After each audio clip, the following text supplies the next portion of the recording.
Mahatma Gandhi cancer ఆసుపత్రికి మరో అరుదైన అవార్డు దక్కింది.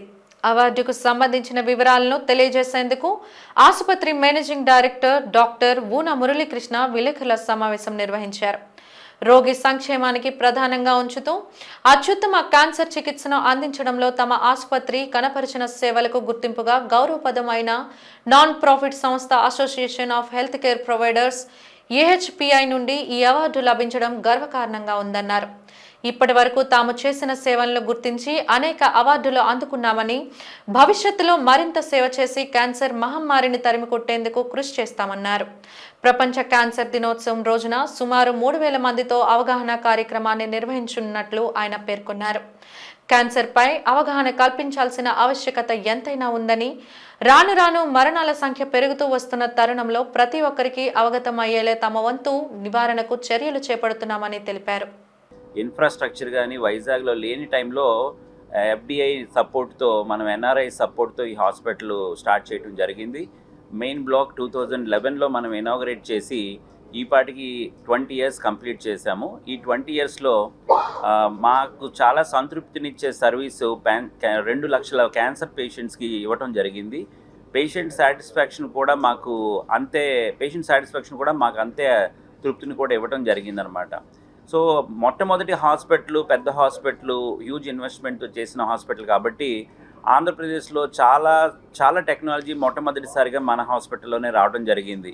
అంటే లీనియర్ యాక్సిలరేటర్ అవ్వచ్చు, బ్రేకీ థెరపీ అవ్వచ్చు, పెట్ సిటీ స్కాన్ అవ్వచ్చు, రోబోటిక్ సర్జరీ అవ్వచ్చు, బోన్ మ్యారో ట్రాన్స్ప్లాంటేషన్ అవ్వచ్చు, 3D మ్యామోగ్రఫీ అవ్వచ్చు, ఫ్లోరసెన్స్ టెక్నాలజీ అవ్వచ్చు, ఫ్రోజన్ సెక్షన్ అవ్వచ్చు, ఇలా అడాప్టివ్ రేడియోథెరపీ, ప్రెసిషన్ రేడియోథెరపీ, ఇలాగా అన్ని టెక్నాలజీస్ మన హాస్పిటల్లోనే ఫస్ట్ టైం ఆంధ్రప్రదేశ్లో రావడం జరిగింది.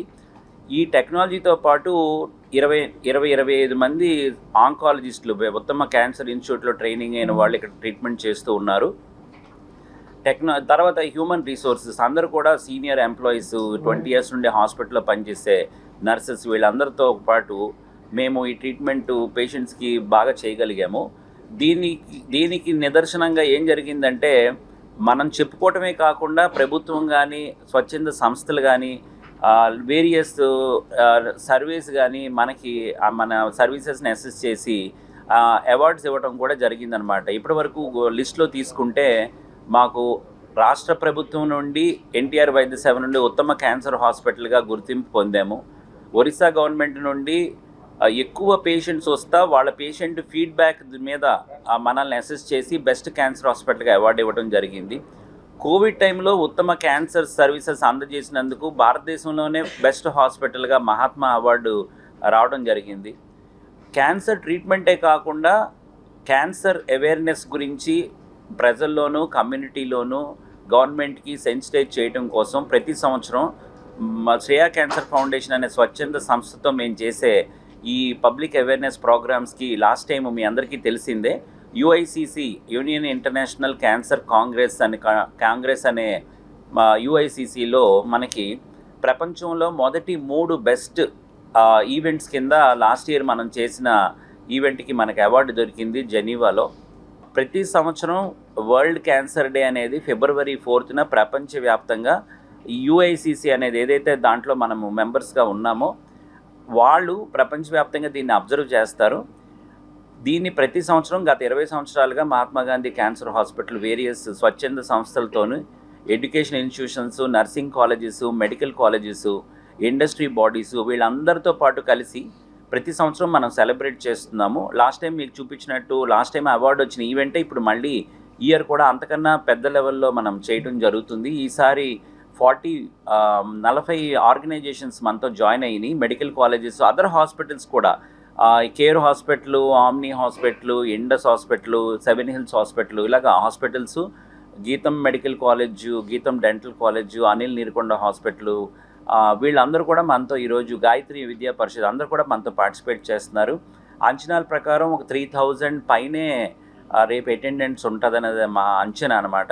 ప్రతి సంవత్సరం ప్రపంచవ్యాప్తంగా 1 కోటి మంది క్యాన్సర్ వల్ల చనిపోతున్నారు.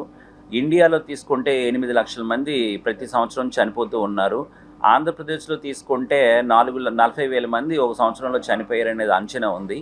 ఇది మనకు తెలిసిన కారణాల వల్ల ఈ క్యాన్సర్ వస్తుంది కాబట్టి, అంటే పొగాకు సంబంధించిన ఉత్పత్తులు వాడటం వల్ల, ఆల్కహాల్ అతిగా సేవించడం వల్ల, ఎక్సర్సైజ్ చేయకుండా బరువు ఎక్కువ ఉండి సెడెంటరీ లైఫ్ స్టైల్తో, సరి అయిన పోషక పదార్థాలు లేని ఆహారం తినటం వల్ల, జంక్ ఫుడ్ తినటం వల్ల, తర్వాత ఇన్ఫెక్షన్స్ అంటే వ్యాక్సిన్ ఇప్పించుకోకుండా హెపటైటిస్ బి ఇన్ఫెక్షన్ వచ్చిన, హ్యూమన్ ప్యాపిలోమా వైరస్ ఇన్ఫెక్షన్ వచ్చిన, వీటన్నిటి వల్ల ఈ క్యాన్సర్స్ వస్తాయని మనకు తెలుసు. కాబట్టి అలాంటి కారణాలు అన్నిటి నుండి మనం దూరంగా ఉండి మన లైఫ్ స్టైల్ని మనం మార్చుకునే అవకాశం మనందరికీ ఉంది. కాబట్టి ప్రజల్ని, సొసైటీని, గవర్నమెంట్కి సెన్సిటైజేషన్ తెలియజేయడం కోసం ఈ వరల్డ్ క్యాన్సర్ డే సెలబ్రేట్ చేస్తామన్నమాట.